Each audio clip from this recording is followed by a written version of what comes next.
Hola chicos, buen día, ¿cómo les va? ¿Me confirman si me escuchan? Bien, muchas gracias. Bueno, gracias. Buenos días a todos. Bueno, vamos a continuar con la unidad 6. Esta es la última clase de teoría de la unidad 6. Hoy la terminamos, o sea que termina el día de hoy la teoría que entra en el parcial 3. Los días miércoles y viernes van a tener clases de práctica y a partir de esta tarde ya les vamos a empezar a subir problemas resueltos para que puedan empezar a verlos y empezar a encarar algo de ejercitación, si bien el miércoles, digamos, van a tener explicaciones sobre los problemas que ya aparezcan resueltos a partir del día de hoy. Vamos a iniciar la clase primero repasando, revisando rápidamente algunos aspectos que vimos la clase pasada. A partir de allí vamos a retomar a lo que sigue en el día de hoy, que es la energía, o sea, vamos a continuar con energía del movimiento armónico simple. Ahora voy a empezar la grabación. Una vez que empecemos a hacer el repaso, primero lo voy a hacer sobre pantalla compartida y luego vamos a pasar a ver lo que tenemos en pantalla, que son los nuevos contenidos. Bien, bueno, primero voy a hacer compartir pantalla y luego voy a continuar con la clase. Ustedes me van a avisar, ya la vi, o que sí. Alguien que me escriba en el chat si ve el infinito acá como yo. Bien, listo. Entonces empiezo la grabación. Bueno, vamos a repasar lo que vimos la semana pasada. Entre las cosas que empezamos a ver la semana pasada fueron un ejemplo o un caso ideal de movimiento armónico simple. Habíamos definido que un movimiento oscilatorio y periódico era aquel que tenía, lo que dice acá, una posición estable, que cuando el cuerpo, tomando por ejemplo este resorte, oscila alejándose de esa posición de equilibrio, intenta volver debido al efecto de una fuerza, caso del sistema masa-resorte, o bien de una torca, si es otro sistema, como ya veremos más adelante. Y vamos a llamar movimiento armónico simple a aquel movimiento libre de fricción que cumple las condiciones que hemos mencionado anteriormente, pero además donde la fuerza, o bien la torca, es directamente proporcional al desplazamiento. Entonces, la semana pasada habíamos analizado el sistema masa-resorte que tenemos en pantalla, recordábamos que la fuerza elástica, lo que tenemos acá, la ecuación escrita en amarillo, responde a la ley de Hooke y claramente nos muestra que la fuerza elástica es proporcional al desplazamiento. A partir del análisis de esta ley de fuerza para el caso del sistema masa-resorte, habíamos encontrado que la ecuación diferencial que gobernaba, digamos, este movimiento era la que tenemos escrita al pie en amarillo. Debíamos encontrar una solución para esta ecuación diferencial y esa solución la encontramos haciendo la comparación de el movimiento circular uniforme y cómo la proyección de un movimiento circular uniforme como el que tenemos en pantalla sobre alguno de los diámetros, por ejemplo en este caso la proyección estaba en el diámetro vertical, esa proyección nos permitía estudiar el movimiento armónico simple a partir del movimiento circular uniforme. Haciendo eso, habíamos encontrado que la solución para ese sistema masa-resorte tenía la forma que se muestra. X era igual a A por el coseno de omega t más phi. Y los nombres que habíamos dado y a partir de los cuales nos son las denominaciones que vamos a adoptar, por eso es importante incorporarlos al vocabulario, era que el máximo desplazamiento lo simbolizábamos con la letra A. El argumento que aparecía adentro de esta función coseno era omega t más phi, eso es lo que se denomina fase, ¿bien? Este ángulo phi es lo que se llama constante de fase o ángulo de fase inicial, y esto dependía de las condiciones iniciales a tiempo cero. Cuando decimos que depende de las condiciones iniciales, queremos decir lo que se marca acá. Depende de cuál es la posición y cuál es la velocidad a tiempo cero.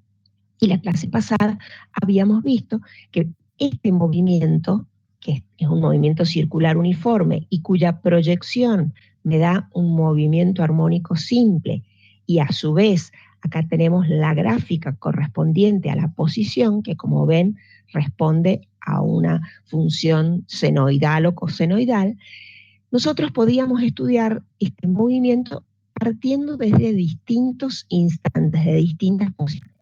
Entonces, si nosotros prendíamos nuestro cronómetro ahí, en esa situación, el origen estaba dado, o sea, al origen de tiempo correspondía, a un cero de tiempo correspondía un cero de posición. ¿Está bien? Esa situación es diferente en el ángulo de fase que forman. Fíjense, el ángulo de fase que se forma, voy a contar el ángulo a partir del eje X positivo, donde tengo en este punto esa lupita para señalar. Entonces, el ángulo que va de más X, en este caso a menos X, que sería 180 grados o pi radianes, ese sería, para este ejemplo, el ángulo phi. ¿Bien? Ahora bien, este mismo movimiento tal vez podrían empezar a estudiarlo con un ángulo de fase distinto. O sea, ahí aproximadamente, por decir un valor, tendríamos un ángulo, si se quiere, de 45 grados, ¿sí? Entonces, tendría un ángulo de fase que es diferente. Y el ángulo de fase, como ven, condiciona la posición de donde está iniciando nuestra oscilación y también condiciona la velocidad. Bien, bueno. Por último, a partir de la ecuación de posición, si derivábamos, obteníamos la ecuación de velocidad en el movimiento armónico simple, y si volvíamos a derivar esta ecuación, encontrábamos la ecuación de aceleración. Bien, a partir de estas ecuaciones que tenemos, podemos construir las respectivas gráficas de posición en función de tiempo, velocidad en función de tiempo y aceleración en función de tiempo. Bien, obviamente estas gráficas están hechas para un determinado valor de phi. La clase pasada hicimos el análisis y vimos que si a tiempo cero corresponde el máximo de amplitud, es decir, si este t ha sido cero, este phi también tiene que ser cero. ¿Por qué? Porque el coseno de cero es igual a 1. Entonces esto me daría el valor que el X corresponde al valor A, como lo tengo representado en la gráfica. Bien. Por ejemplo, si nuestra gráfica empezara de menos A, ¿qué valor de phi tendríamos? Ahora vuelvo al chat para poder leerlos. Pero la pregunta que es la siguiente. ¿Cuál sería el valor de phi si esta gráfica, en vez de empezar desde A, como se muestra, hubiera empezado desde menos A? O sea, fuera, como digamos, un reflejo de la gráfica que tengo en pantalla. Muy bien, ahora vuelvo acá. 180 grados, perfecto. Entonces es muy importante tener, sería 180 grados, ya respondo a lo que dice Flavio. 180 grados, ¿por qué? Porque el coseno de 180 grados es menos 1. Esperen que no voy a volver a compartir pantalla. Acá, la tenía al lado, lo voy a mostrar acá. Si la gráfica ahora empezara desde ahí abajo, ¿sí? Y vamos a intentar.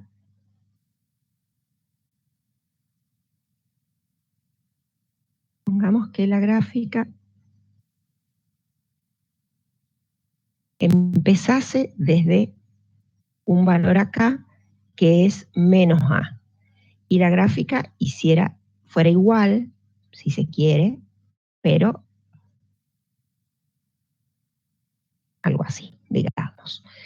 Fíjense por qué corresponde el valor de 180 grados. A tiempo cero, yo acá estoy a tiempo cero, es decir que esto, cuando yo lo reemplazo, vale cero, ¿sí?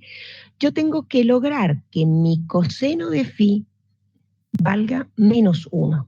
Bien, ¿por qué? Porque menos 1 por A me va a dar un X que va a ser menos 1 a tiempo, perdón, menos A tiempo cero. Y efectivamente la gráfica lo que me dice que a tiempo cero el valor que ha correspondido de X es menos A. Entonces la única posibilidad es que este ángulo phi valga pi, o dicho de otra manera, 180 grados, porque el coseno de pi es menos 1. Si yo en vez de poner pi acá hubiera puesto 270, el coseno sería 0 también. Entonces, en esa situación, para una situación con un phi, vamos a escribir por acá arriba, con un phi igual a 270 grados, como lo propusieron ustedes, el coseno de 270 es 0.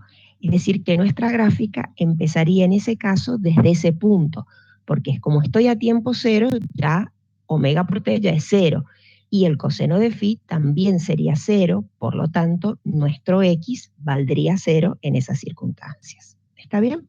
¿Sí? Ahora vuelvo al chat. Dice, ¿pasaría lo mismo si el ángulo de fase es 90? Sí, 270 y 90 dan que se parte desde 0. ¿Cuál es la diferencia? O sea, en una situación cuando están en 90 grados, ¿está bien? Van a tener que luego tienen que analizar, porque va a depender de lo que acompañe esta ecuación. En una circunstancia la gráfica va a partir de 0, pero la pendiente va a ser o el desplazamiento, mejor dicho, va a ser en términos positivos. Y en otro caso, el desplazamiento va a partir de 0, pero lo que sigue va a ser para abajo, en términos negativos. Obviamente hay que analizar todos los valores que acompañen para poder obtener la información necesaria a la hora de construir las gráficas. En los problemas que van a hacer el miércoles, uno de esos ejercicios que se les suben al aula pide las gráficas. Bueno, las gráficas las van a construir con la profesora el miércoles. Entonces ella les va a enseñar cómo dibujar las gráficas de manera de no tener que estar calculando valores o una gran cantidad de valores. Si ustedes recuerdan, las gráficas senoidales y cosinoidales tienen lo que son, digamos, puntos que son notables, o sea, donde cambia o sea, tenemos máximos que son positivos, ¿sí? Puntos que son ceros y máximos que son negativos. Y a partir de que se ha cumplimentado un periodo, o sea, fíjense que acá se cumplimenta un periodo de tiempo, la gráfica se vuelve a repetir de igual manera. Entonces, simplemente lo que hay que identificar es cuánto vale el periodo, ¿sí? Y a partir de ahí dividir ese valor de tiempo que me dé en cuartos. ¿Por qué? Porque a un cuarto yo voy a tener una situación, a 2 cuartos, que sería un medio, voy a tener otro máximo u otro mínimo u otro cero, dependerá de la función, y eso me va a permitir dibujar estos puntos claves, y a partir de allí voy a poder construir la gráfica sinoidal sin necesidad de obtener valores intermedios, como pueden ser la gran cantidad de puntos que tenemos. O sea, me interesa encontrar los puntos en donde X vale 0 y los puntos donde X vale máximo. Cuando digo máximo, quiero decir que vale A o vale menos A. Bien, a partir de ahí, luego dibujo la gráfica en forma senoidal o cosenoidal de acuerdo a lo que corresponda. ¿Está entendido hasta ahí? ¿Alguna pregunta? Hemos hecho un rápido pasaje repasando las ideas centrales de lo que vimos la semana pasada y a partir de ahora vamos a continuar avanzando. Pero me detengo un momento y si tienen preguntas pueden hacerlas antes de que sigamos. ¿Alguna duda?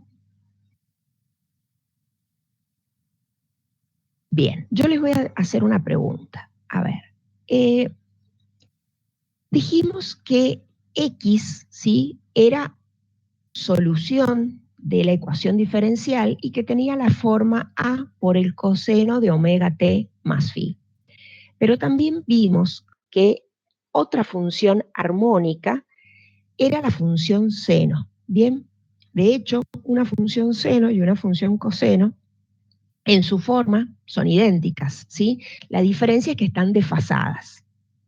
Ahora bien, yo podría, y de hecho hay textos que lo proponen, ¿sí?, proponer que la solución es esta solución, pero en vez de utilizar la función senoidal, se propone que la solución X, ¿sí?, va a ser igual, perdón, en vez de proponer la función cosenoidal, voy a proponer la función senoidal. Y esta es otra alternativa de solución, ¿sí?, de la ecuación de segundo grado, de la ecuación diferencial de segundo orden, que encontrábamos para el sistema masa-resorte. Obviamente, cuando derivemos a partir de X para encontrar la velocidad, acá nos va a quedar la función coseno, cuando volvamos a derivar vamos a encontrar la función seno, bueno, con sus respectivos signos. Pero esto, ¿sí?, tiene una explicación. ¿Por qué? Por un lado, puedo usar la función coseno y por otro lado, da lo mismo utilizar la función seno. Por un lado, habíamos visto anteriormente que lo que se consideraba solución, ¿sí?, acá pasé, se consideraba una solución si una vez que reemplazábamos la función y su derivada segunda, veíamos que esta ecuación satisfacía esta igualdad, es decir, era posible obtener un igual a cero. Entonces significaba que la función que hayábamos encontrado era solución de la ecuación diferencial. Si nosotros utilizamos la función seno y hacemos la demostración, encontramos su derivada primera y luego su derivada segunda, vamos a ver que se cumple esta ecuación, es decir, es solución también. Ahora, cuando nosotros iniciamos el estudio y buscamos obtener esta solución, si ustedes se acuerdan, lo hicimos ¿de qué manera a esa demostración? Lo hicimos a partir de considerar que nuestro movimiento circular, ¿sí?, iba a ser proyectado en un diámetro, que en este caso era el diámetro horizontal, y a partir de esa proyección encontrábamos el valor de ese vector posición y lo hacíamos con la función coseno. Si nosotros estamos haciendo ahora y proponemos como solución X igual a A por el seno de tita, ¿bien? La proyección, si ustedes observan, estará hecha en ese caso en este. Esto será la proyección. Lo que habré encontrado es un X, o si quieren le podemos llamar Y por lo que es vertical, pero da lo mismo. Hemos encontrado esta proyección que estoy remarcando acá. Entonces, en ese caso estoy analizando mi movimiento armónico simple a partir de la proyección en el diámetro vertical.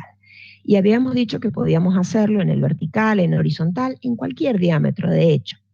Entonces, es perfectamente posible hacer la solución con la función seno, que corresponde a la proyección en un diámetro vertical, o hacerla con la función coseno, que corresponde a hacer la proyección en un diámetro horizontal. Bien, el CIRS, por ejemplo, si mal no recuerdo, trabaja con este modelo de solución. El ResNet creo que lo hacía con la función seno, pero eso no es determinante, no modifica el análisis que vamos a hacer para el movimiento armónico simple. ¿Alguna pregunta? ¿Alguna duda? Bueno, avanzo entonces con los contenidos de hoy, ¿sí? Y vamos a estudiar ahora, gracias Gabriel, y vamos a estudiar ahora la energía en el movimiento armónico simple. ¿Está bien? De hecho, este ejemplo lo empezamos a estudiar cuando analizamos en la unidad 3 la posibilidad de tener un resorte unido a un cuerpo en posición horizontal o bien en posición vertical. Entonces, yo les subí un video después de la clase que dimos en su momento de trabajo y energía, donde se analizó la energía de un sistema masa-resorte para analizar cómo era la posición de equilibrio cuando el resorte estaba en posición horizontal o cuando el resorte estaba en posición vertical. Así que los invito a que vuelvan a la unidad 3, repasen ese ejemplo porque vuelve a tomar vigencia en lo que vamos a ver ahora. Ahora leo las consultas antes de seguir. Si usamos la función seno, tenemos que usar un ángulo de fase 90 para que la función comience. A ver, si vos querés usar la función, el ángulo phi que vos utilices en tu ecuación, me vuelvo acá donde tengo la ecuación, el ángulo phi va a depender de las condiciones iniciales de movimiento. Entonces, supongamos que el ángulo phi, si vos estás trabajando, esperen que me responde de vez en cuando esto, si vos estás trabajando con la función, me paso al punterito que me deja escribir mejor, pero a veces no me lo toma rápido. Si yo estoy describiendo mi movimiento armónico simple mediante esta ecuación de movimiento y en un caso particular, supongamos que fuese el ángulo phi fuese 0, bien, 0 grados, la función coseno correspondiente va a ser, o sea, la solución va a ser x igual a a por el coseno de omega t. Si el mismo movimiento, está bien, yo lo quiero describir con una función seno, está bien, el ángulo de fase, obviamente, si yo le pusiera el ángulo phi de 0, no sería esta función la que describiría un movimiento idéntico a este. Entonces, en ese caso, debo utilizar un ángulo de fase de 90. Bien, lo importante es que si eligen una función, ustedes utilicen el ángulo phi que corresponde a esa función en función de las características del movimiento. Bien, lo veamos acá. Yo he dicho que phi es igual a 0, eso hacía que a tiempo 0, ¿sí? X tenía que tener el valor de A. Entonces yo veía a su vez que esto, como había reemplazado t igual 0, ¿sí? Esto, coseno de 0, me daba que x era igual a a. ¿Bien? Ahora bien, si este mismo movimiento que tengo graficado, yo quiero no describirlo a través de la función senoidal, yo tengo que a tiempo 0, o sea, hacer que esto sea igual a 0, lo mismo que dije recién, tengo que lograr que mi seno de phi me dé como resultado igual a A. Entonces, en ese caso, este ángulo phi va a ser 90 grados, pero recuerden que acá cuando colocamos los argumentos no lo hablamos en grados, de hecho lo hablamos en radianes, ¿bien? Entonces no será 90 grados lo que voy a escribir, sino pi sobre 2. Cuando yo haga el seno de pi sobre 2, ese seno es igual a 1 y por lo tanto x va a ser igual a a. Entonces, o lo describo de esta manera o lo describo de esta manera. Si para otro caso el ángulo de fase acá ha sido, supongamos, el ángulo de fase inicial me estoy refiriendo, ha sido 30 grados, y bueno, y si yo quiero describir el mismo movimiento con una función senoidal, será 30 más 90, entonces el ángulo a considerar acá será 120 grados. Recuerden que acá siempre vamos a escribir no 120 grados, sino el valor correspondiente llevado a radianes. ¿Está bien? Entonces es muy importante que esto no se olviden, que no se coloca en grados, se coloca en radianes. Y por ende, lo van a ver en práctica, pero aprovecho para decirlo ahora, la calculadora, cuando ustedes resuelvan problemas de este tipo, tiene que estar en modo RAP, ¿bien? Entonces, no calculen con el modo DEC, porque si no los resultados le van a dar mal. Como ustedes acá, la unidad que van a utilizar para este argumento son los o sea, para el phi son los radianes, ¿está bien? Entonces, es necesario que utilicen la calculadora en el modo RAP. Y precaución, porque a su vez, como van a estar resolviendo problemas de la unidad 5, donde ahí si calculan funciones senos o cosenos, van a estar trabajando con el otro modo de la calculadora, hay que estar atentos a revisar si están en el modo DEC o en el modo RAP. Bien, entonces eso es muy importante que tengan precaución para que los cálculos les den correctamente. Bien, ¿fue entendido lo de la función seno y coseno, Gabriel? Bien, perfecto. Entonces, es indistinto usar una o la otra. Obviamente que cuando utilizo una que describe el movimiento, la otra sé que está desfasada 90 grados. Bueno, nos vamos ahora sí a el tema de energía en el movimiento armónico simple, y recordamos que repasar el video que figura en la unidad 3 es importante.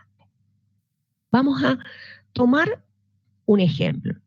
Esto en la diapositiva original estaba oscilando, ustedes ya han visto esta simulación, aquí obviamente la tenemos como una imagen fija, pero cuando este bloque tiene una determinada posición de equilibrio, vamos a analizar todo su recorrido, es decir, cuando tiene su máxima elongación, cuando pasa por la posición de equilibrio y cuando va a su máxima elongación, pero en términos negativos. Entonces, estas figuras analizan posiciones extremas. Cuando tenemos nuestro bloque con su máxima elongación, con X que es igual a A, en ese instante la fuerza elástica es máxima, porque recordemos que la fuerza elástica en módulo era K por X, es decir, dependía del valor de X. Si X ha sido máximo, la fuerza elástica es máxima. Lo que quiere decir que la aceleración es máxima cuando el bloque ha llegado a su máxima deformación, ha causado la máxima deformación del resorte. Y en el instante en que el bloque llega a su máxima deformación, lleva al resorte a su máxima deformación, su velocidad es igual a 0. A partir de ese momento, invierte su movimiento. Entonces, en este instante, cuando el resorte tiene la máxima deformación, la energía potencial elástica es máxima.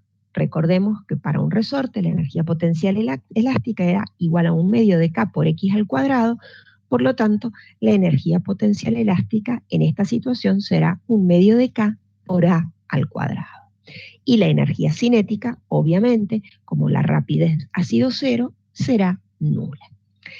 La otra situación a analizar es cuando el bloque está pasando por la posición de equilibrio. Cuando tenemos un sistema masa-resorte con ese resorte oscilando en una posición horizontal como la que se muestra, la posición de equilibrio era igual a 0. Un caso diferente se daba cuando el resorte oscilaba verticalmente. La posición de equilibrio en ese caso no era igual a 0, sino que tenía un determinado valor que debíamos calcular logrando el equilibrio de la fuerza peso y la fuerza elástica. Por eso les pido que repasen el video que figura en la unidad 3. Bien.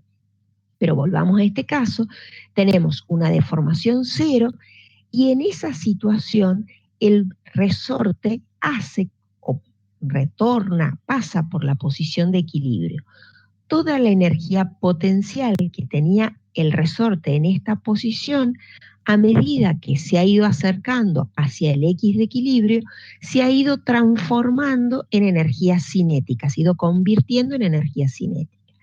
En esta posición donde no hay deformación, la energía potencial elástica es cero y por lo tanto es máxima la energía cinética y esta, recordemos que es igual a 1/2 de la masa por la velocidad al cuadrado, donde la velocidad es la máxima velocidad. Por lo tanto, la máxima velocidad es igual a omega por A elevado al cuadrado. ¿De dónde viene esto? Voy a volverme unas diapositivas para atrás. Habíamos visto que la ecuación de velocidad era esto. La máxima velocidad era cuando el seno era igual a 1, ¿sí? Y eso daba que yo tuviera un máximo valor que podía ser en términos positivos o negativos, indistinto, pero el módulo era omega por A. Ese es el máximo valor posible que tiene la rapidez. En ese caso, ¿sí?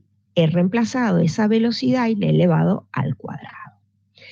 Como estamos suponiendo que este movimiento se produce libre de rozamiento, actúan solo fuerzas conservativas y por lo tanto se conserva la energía mecánica y voy a calcular la energía mecánica, como ya lo conocemos, como la suma de la energía cinética más la suma de la potencia, perdón, energía cinética más energía potencial gravitatoria. Estoy en un ejemplo de un resorte que oscila horizontalmente. En el caso que el resorte oscile verticalmente, a este se va a sumar un nuevo término que va a ser la energía potencial gravitatoria con la energía potencial elástica. Bien.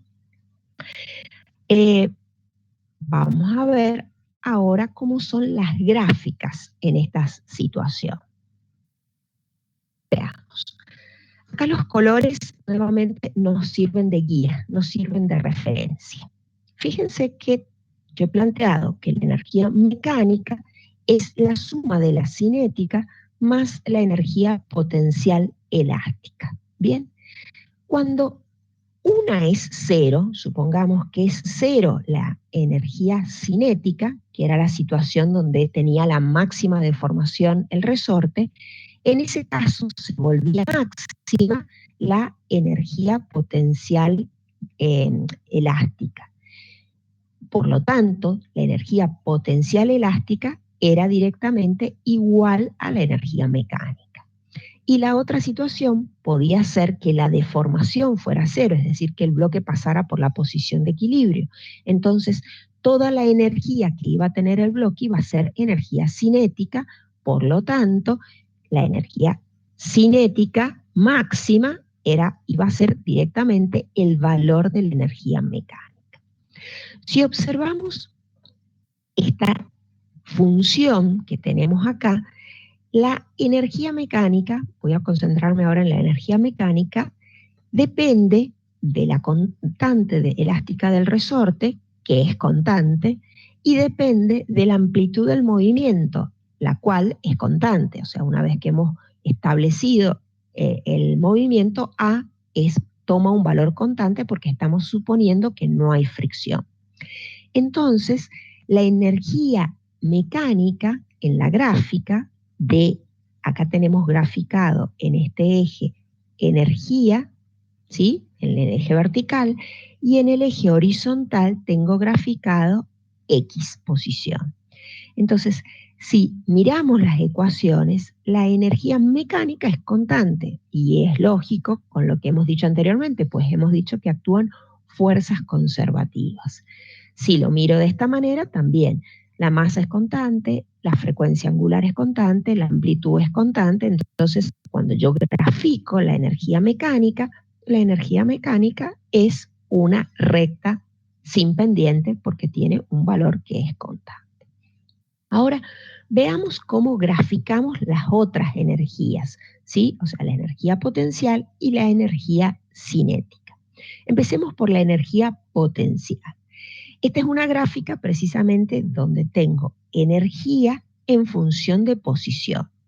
Si en esta ecuación X vale 0, está bien. Cuando yo quiera, voy a escribirlo aparte, y lo vamos a hacer con el mismo color ya que estamos. A ver, cuando yo quiera graficar la energía potencial gravitatoria, esta energía es igual a 1/2 de K por X al cuadrado. Entonces, si X vale 0, evidentemente la energía potencial vale 0, y es lo que está representado en este punto. A 0 de deformación corresponde 0 de energía potencial. La gráfica de energía potencial es esta que tengo con naranja. Ahora bien, si X tiene el máximo valor, que sería A, ¿qué dije? Dije que precisamente en esa situación la energía potencial gravitatoria iba a tomar el mismo valor que la mecánica. Entonces, fíjense, para un X igual a A, el valor que corresponde es el que corresponde a la energía mecánica. Y los valores intermedios, si ustedes observan, es una parábola, ¿sí? Porque es una función de X al cuadrado. Bien, entonces determino los valores intermedios con la parábola que corresponde. Obviamente, cuando me voy a la máxima deformación en términos negativos, a una compresión, la energía potencial también es máxima. Entonces, al valor menos A también corresponde el máximo valor, que es igual a la energía mecánica. Entonces, dibujar la energía mecánica es fácil de dibujar porque corresponde con parámetros que son constantes, ¿sí? Entonces, una vez que yo conozco el valor de K, conozco el valor de A, ya tengo ese valor constante en donde trazar mi recta. Y la energía potencial gravitatoria, energía potencial elástica, lo haré, ¿sí? Respetando esta ecuación. Ahora bien, cuando yo quiero graficar esta que está en turquesa acá, que es la energía cinética, si yo escribo la fórmula de la energía cinética igual a 1/2 de m b cuadrado, si lo escribo de esa manera, no es una función de X. Entonces, ¿cómo hago para graficar la energía cinética en función de X si aquí no me apareció la variable X? Lo puedo hacer por diferencia de las dos gráficas anteriores, que es lo que se muestra en esta pantalla. Yo conozco, supongamos que esta gráfica ahora en azul es mi energía total, o lo que es lo mismo la energía mecánica, ¿sí? Y conozco que para un X determinado, supongamos para ese determinado X, ¿sí? La energía potencial elástica toma este valor que tengo acá. Yo sé, a su vez, que la energía mecánica es la suma de la cinética y la potencial. Por lo tanto, la cinética es la diferencia, la resta de la energía, de todo el valor que corresponde a la energía mecánica, le saco lo que corresponde a la energía potencial, y esto, que lo voy a remarcar acá, y esto que me ha quedado acá, es el valor correspondiente de la energía cinética. Entonces, de esta manera, obtengo el valor de energía cinética, y yo sabré que para este determinado X, ahora me vengo al punto X que corresponda y bueno, diré, supongamos que fuese por acá, de una gráfica a otra, supongamos que fuese esa posición, diré, bueno, el X correspondiente que yo obtuve por diferencia era este valor que tengo acá. Y voy construyendo esta gráfica haciendo la diferencia entre la energía mecánica y la energía elástica, potencial elástica. Me detengo ahí y me dicen si tienen alguna pregunta, alguna duda, ¿sí? Si hay alguna pregunta, la escriben, silencio un minuto para tomar agua y continuamos.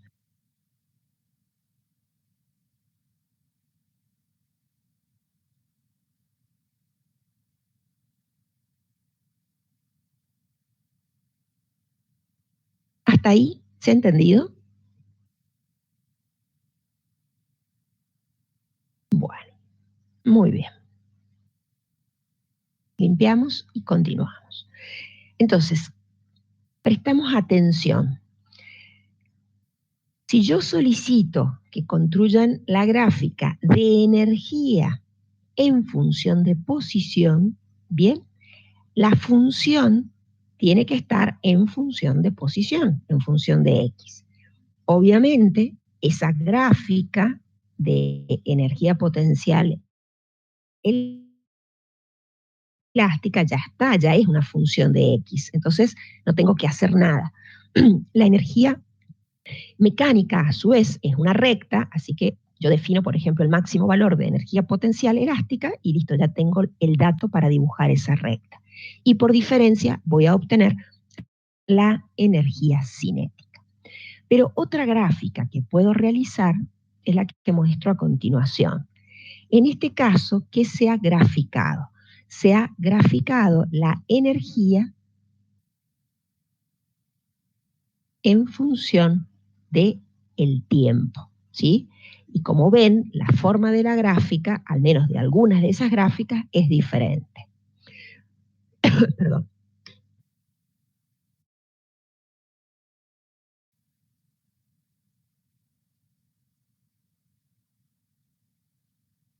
Bien, entonces, si yo deseo graficar la energía cinética en función del tiempo, recordemos que la energía cinética es un medio de la masa por la velocidad al cuadrado.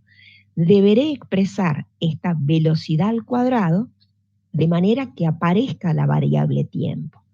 Yo conozco a qué es igual la velocidad en el movimiento armónico simple, entonces lo que hago es la expresión de velocidad, elevarla al cuadrado, que acá está hecho, omega cuadrado por a cuadrado por el seno cuadrado del argumento, donde el argumento era omega t más phi. Y a su vez tenía la gráfica de energía potencial, o la ecuación de la energía potencial, que era un medio de K por X al cuadrado, hago lo mismo. El X, que es igual a A por el coseno de omega t más phi, lo que he hecho es elevarlo al cuadrado. A partir de ahí, lo que vemos, lo que obtenemos, son una función de energía cinética, que ahora está expresada en función del tiempo, y una función de la energía potencial elástica, que está expresada en función del tiempo. Y si miramos las formas de las gráficas, vemos que es una gráfica que responde al formato senoidal o cosenoidal. Pero fíjense que acá está elevado al cuadrado. ¿Qué se observa en esta gráfica? Que los valores correspondientes no tienen valores negativos, precisamente porque la función seno o la función coseno han estado elevadas al cuadrado. Entonces, solo toma valores positivos.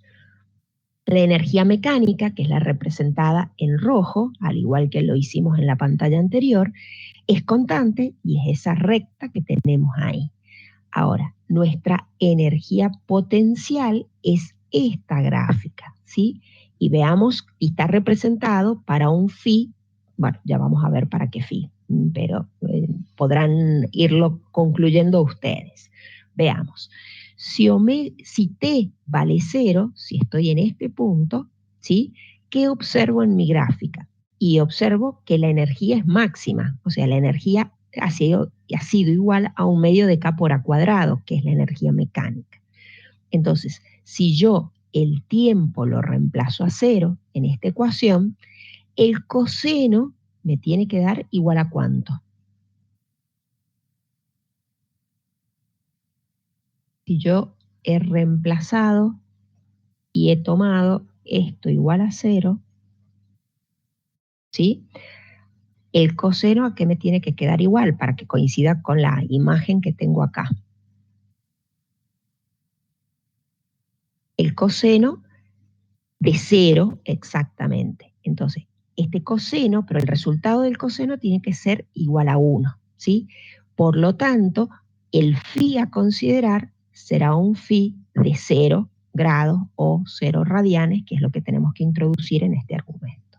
Entonces, cuando yo calcule el coseno de 0, ahí ya determiné el valor de phi, voy a obtener este máximo valor. Bien, y si hago la misma sustitución en esta otra función, yo sé que el tiempo tomó el valor 0.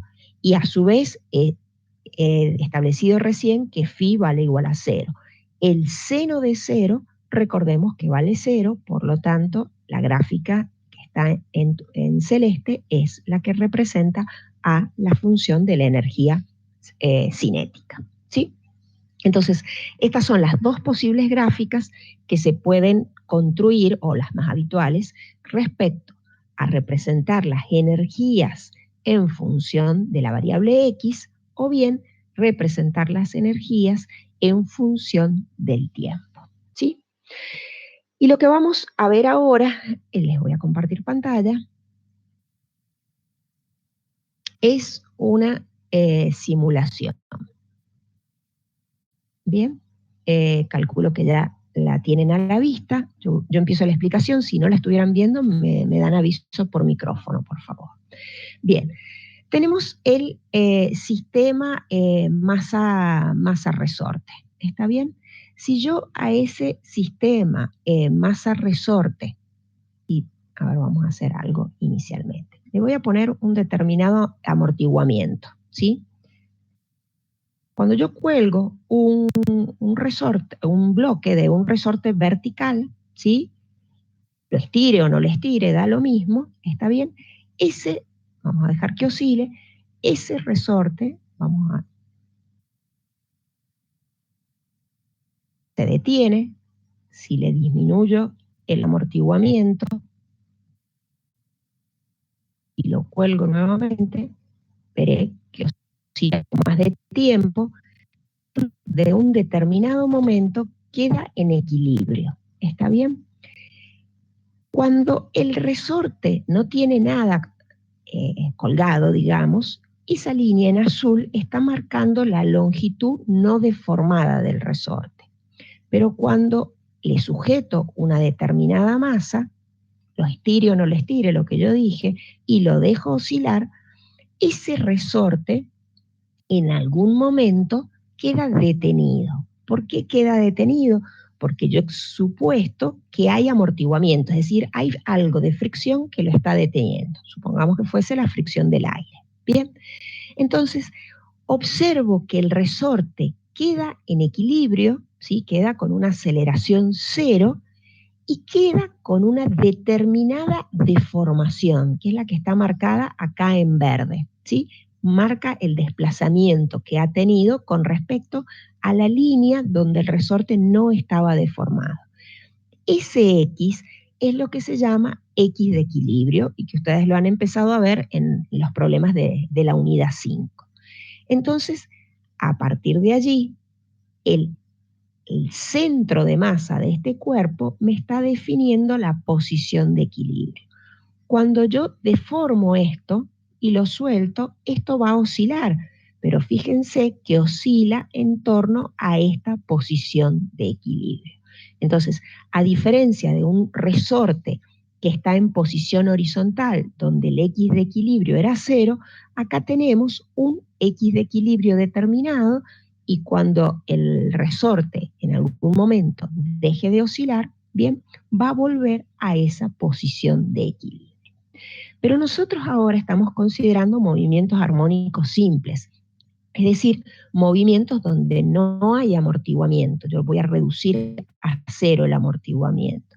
Y si yo hago oscilar esto, esa oscilación perdura en el tiempo, se mantiene en el tiempo. Bien, ahora lo que vamos a hacer es ver lentamente esa oscilación y la vamos a ir pausando. Fíjense que cuando pasa, vamos a ir punto a punto, cuando pasa por la situación de máxima deformación, en este caso, ¿sí? Ahí llegué a la máxima deformación posible. Observemos acá a la izquierda, en esta barra que se va a construir acá representa la energía cinética. ¿Y qué energías ha tenido el resorte? Y el resorte ha tenido, esta barra azul que tenemos acá, ha tenido energía potencial gravitatoria. Si miran, el suelo está marcado acá abajo y esta es nuestra altura que consideramos 0. Entonces el bloque se encuentra a una determinada altura h que da origen a esta energía potencial gravitatoria. Y a su vez, si miramos el resorte, tiene cierta deformación, ¿está bien? Entonces eso da origen a este poquito de color celeste o turquesa que tenemos acá, que es la energía potencial elástica. La suma de esas dos energías ha dado lugar a la energía mecánica o a la energía total. Si yo sigo avanzando la simulación, ¿sí? ¿Qué observo? Y observo que empieza a crecer la energía cinética, ¿sí? Porque ahora lo estoy haciendo en detenido, ya lo voy a hacer en movimiento, pero a medida que el bloque baja, adquiere rapidez, entonces adquiere energía cinética. Disminuye la energía potencial gravitatoria y porque el bloque está disminuyendo su altura con respecto a nuestra referencia de altura 0. Y por otro lado, hay una deformación, entonces también hay energía potencial elástica. Pero observen, ya lo voy a dejar que se mueva libremente, observen que esta barra que marca la energía mecánica permanece inalterada. Bien, entonces si ahora lo animo y dejo que esto se mueva, observen las variaciones de energía que se producen. La energía mecánica siempre es constante, pero van variando la distribución de la energía cinética, de la energía potencial gravitatoria y de la energía potencial elástica. Bien, entonces esto es importante entender que es distinta el comportamiento que tiene un resorte en vertical, o sea, responde a la misma ecuación, pero aparece la energía potencial gravitatoria, a diferencia de la situación en donde el resorte lo tenemos en una posición horizontal, donde la energía potencial gravitatoria no interviene. ¿Bien? Muy bien. Vuelvo con ustedes con esta pantalla. ¿Alguna pregunta de lo que tiene que ver con energía? ¿Alguna duda?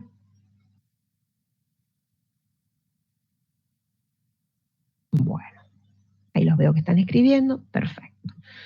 Muy bien. De todas formas, si llega una pregunta más tarde, me detengo y explico. Ahora, ¿por qué empezamos nuestro estudio con el sistema masa-resorte? Voy a volver unas pantallas atrás. Cuando yo empecé el estudio, bueno, eran varias, acá, yo vi que la ecuación de fuerza, ¿sí? O sea, la fuerza elástica cumplía perfectamente la condición que pusimos para que el movimiento fuera armónico simple. ¿Cuál era la condición? ¿Se acuerdan? ¿Cuál era la condición para que un movimiento oscilatorio fuera armónico simple?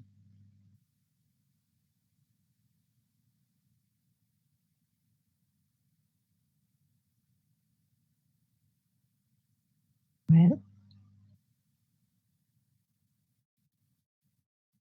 Espero que lleguen las respuestas.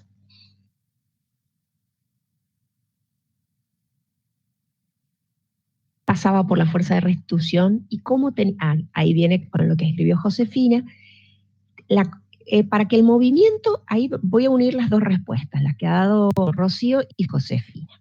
Para que haya un movimiento oscilatorio, o sea, cualquier movimiento oscilatorio, no el armónico simple específicamente, tiene que existir una fuerza de restitución si el movimiento es una traslación, o tiene que existir una torca de restitución si el movimiento oscilatorio tiene que ver con una rotación. Bien. Ahora bien, si esa fuerza o torca de restitución cumple lo que dice Josefina, es que el desplazamiento sea proporcional a la fuerza de restitución, el movimiento oscilatorio es un movimiento especial que se denomina movimiento armónico simple. Y los movimientos armónicos simples tienen esta ecuación diferencial que las caracteriza, ¿sí? Con esta forma matemática. Si yo tengo un sistema masa-resorte, yo sé que la fuerza elástica tenía esta forma, era menos K por X. Entonces, si observo esta ecuación, K es una constante de proporcionalidad, o sea, esto es la ecuación de una recta, y por lo tanto, lo que yo observo es que se cumple perfectamente esa condición. El desplazamiento es directamente proporcional a la fuerza, en este caso llamada fuerza de restitución, y por lo tanto el movimiento va a ser armónico simple. Entonces, como en el caso del sistema masa-resorte, bien, que era lo que decía acá, esto se cumplía, era el sistema más sencillo para empezar a hacer nuestro análisis, porque sí o sí se cumple esa condición. Pero ahora vamos a ver otro caso, que es un péndulo simple. Y vamos a ver que bajo determinadas condiciones, un péndulo simple puede considerarse que realiza un movimiento armónico simple. No siempre, pero en algunos casos lo podemos considerar de esa manera. ¿A qué vamos a llamar un péndulo simple? A un objeto puntual de masa m, ¿está bien?, que está suspendido de una cuerda o una varilla de masa despreciable, tal que permite una oscilación del cuerpo. La única masa que cuenta es la masa pendular, o sea, digamos, si quieren pensarlo como una esferita, pero esto es una masa, un objeto puntual. Entonces, eso es a lo que yo denomino péndulo simple. Hago esta aclaración porque enseguida vamos a ver otros tipos de péndulo. Entonces, péndulo simple es esto. Y de la experiencia cotidiana ustedes saben que cuando se aleja la masa del centro y se la libera, el punto de equilibrio es el punto más bajo de este movimiento. Entonces, en esta situación, el cuerpo tiene velocidad o rapidez cero. A partir de que se lo libera por efecto de la gravedad, de hecho, de una componente de la gravedad, tiene una aceleración tangencial que hace que al llegar a esta posición tenga la máxima velocidad. Como llegó a la posición de equilibrio con la máxima rapidez, tiene energía cinética para continuar el movimiento hasta que nuevamente su rapidez se hace cero y este movimiento perdura en el tiempo, suponiendo que no haya fricción. Analicemos ahora las ecuaciones de movimiento. Y vamos a estudiar, o vamos a analizar primero, la gráfica. Esto no es nuevo para ustedes. Ustedes ya han visto esto cuando estudiamos la dinámica del movimiento del columpio en la unidad 2. Entonces, esto es exactamente lo mismo. ¿Qué fuerzas intervienen sobre esta masa pendular? Por un lado, la tensión que hace la cuerda y por otro lado, la fuerza-peso vertical hacia abajo. Esa fuerza-peso yo la puedo descomponer en una componente que esté a lo largo de la línea central, ¿está bien?, que es esta componente precisamente, el peso por el coseno del ángulo θ, donde el ángulo θ es el ángulo comprendido entre la vertical y lo que sería la línea de la cuerda de este péndulo. Y tenemos una componente en la dirección tangencial de la trayectoria, que precisamente es el peso por el seno de θ, ¿sí? También en su momento cuando lo estudiamos, vimos que la diferencia de estas fuerzas, de la tensión y de la componente del peso en la misma línea, en la dirección central, era lo que me daba origen a la fuerza centrípeta y por ende eso determinaba la aceleración centrípeta que tenía esta masa. Pero lo que me interesa en este caso es la fuerza tangencial. ¿Por qué? Porque la fuerza tangencial, que la vemos acá, es la responsable que este cuerpo que está oscilando desde la posición central hacia el extremo derecho, digamos, esta fuerza es la que hace que la esfera tienda a regresar a la posición central y, como dijimos, se pasa de esa posición porque tiene energía cinética. Entonces, observemos esa flechita que me está marcando el desplazamiento. Esta imagen, esta foto, supongamos, está realizada en el momento en que el cuerpo está oscilando desde la posición central hacia su máxima amplitud hacia la derecha. La fuerza de restitución que está actuando es una componente de la fuerza peso, precisamente la fuerza peso en la dirección tangencial. Si observan, el desplazamiento es hacia la derecha y la fuerza de restitución actúa hacia la izquierda. O sea, cumple esto de tener sentido contrario el desplazamiento y la fuerza de restitución. Bien, ahora vamos a las ecuaciones. Entonces, la fuerza tangencial precisamente es igual a menos m por g por el seno de tita. Bien, pero ¿qué condición puse? No puse yo, se puso para que el movimiento fuera armónico simple. Que la fuerza de restitución, que en este caso es la fuerza tangencial, sea proporcional al desplazamiento. Y el desplazamiento, en este caso es un movimiento rotacional que está haciendo esta masa al oscilar, lo vamos a describir con desplazamientos angulares, es decir, lo vamos a describir con ángulos, ¿sí? Pero si observamos esta ecuación, la fuerza es directamente proporcional al seno del ángulo, pero no a tita, ¿sí? Entonces, estrictamente, esta ecuación no cumple la condición para que este movimiento sea un movimiento armónico simple. Pero si yo realizo esta consideración que sale acá, supongo que voy a trabajar con ángulos pequeños expresados en radianes.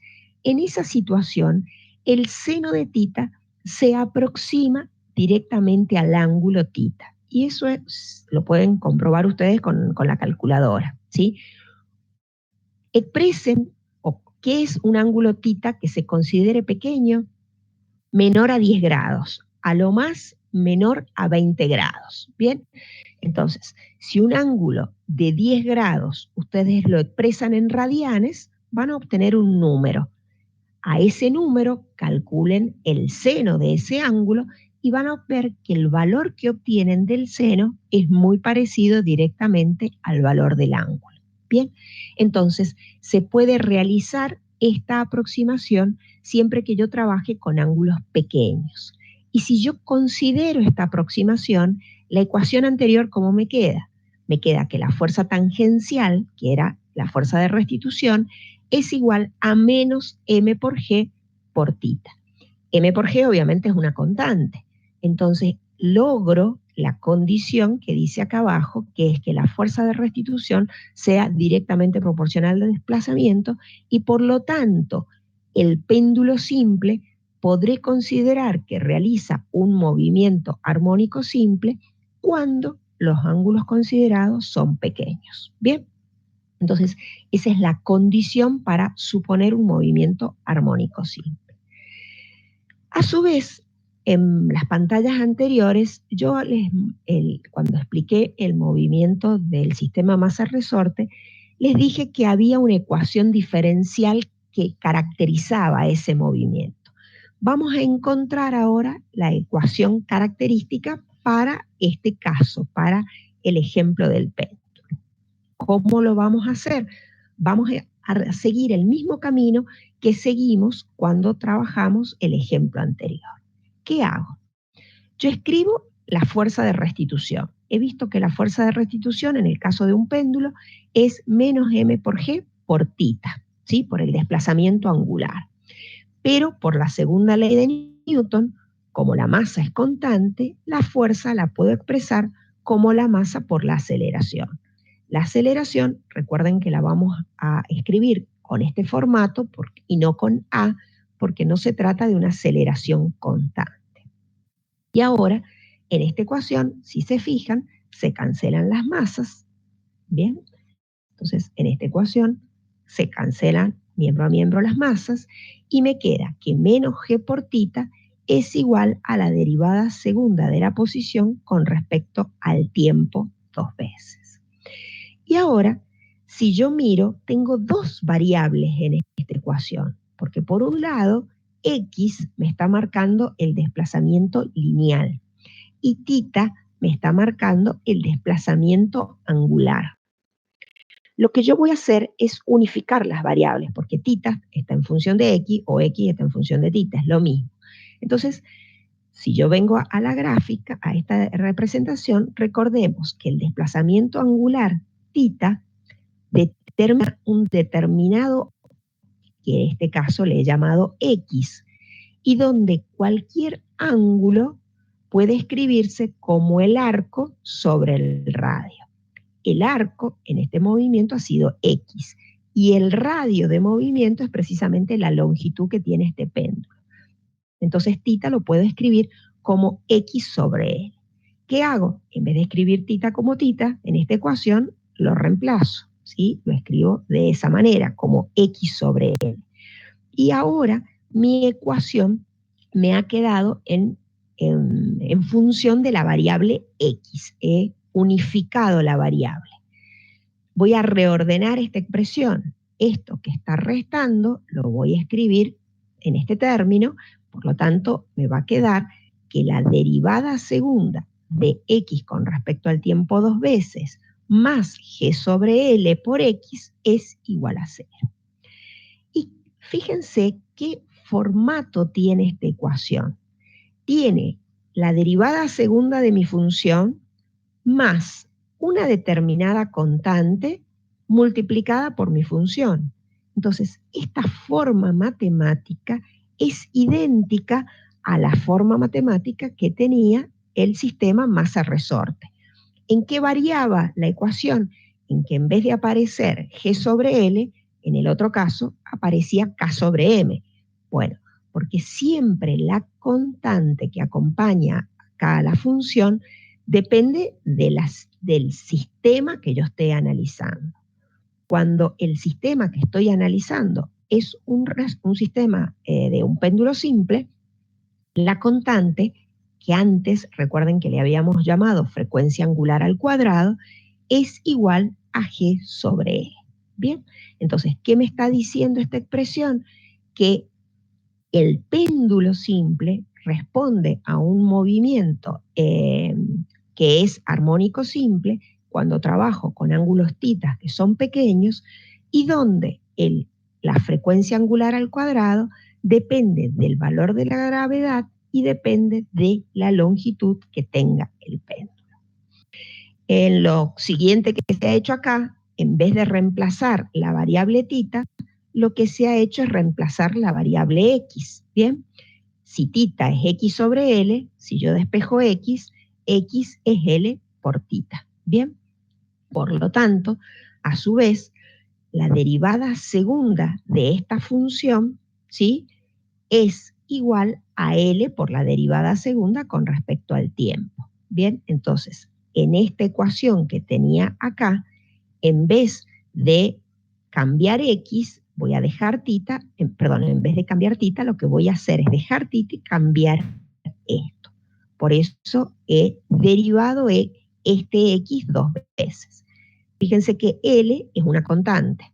Entonces, cuando le calcule la derivada primera, si bien lo voy a calcular como la derivada de un producto, siempre que haga la derivada de L con respecto al tiempo, esa derivada es 0, así que solo me va a quedar un término. Entonces, la derivada de X con respecto al tiempo va a ser L por la derivada de θ con respecto al tiempo. Y cuando lo vuelva a derivar otra vez, voy a obtener que la derivada segunda de X con respecto al tiempo 2 veces es L por la derivada segunda de θ con respecto al tiempo 2 veces. Entonces, esto, que es lo que tengo acá, lo voy a escribir con esta forma. Si reordeno la expresión, llego a una expresión en términos de θ, ahora la variable es θ, pero si comparan esta ecuación escrita en amarillo o esta ecuación escrita en amarillo, el formato matemático es el mismo. La función que describe el desplazamiento, en este caso lineal o en este caso angular, tiene la ecuación diferencial la misma forma matemática, es la derivada segunda de la función respecto al tiempo dos veces, más una constante, la constante es independiente de la variable que yo utilice para describir el movimiento, siempre es G sobre L en el caso del péndulo simple. Bien, ¿está entendido hasta ahí? ¿Preguntas? ¿Alguna duda?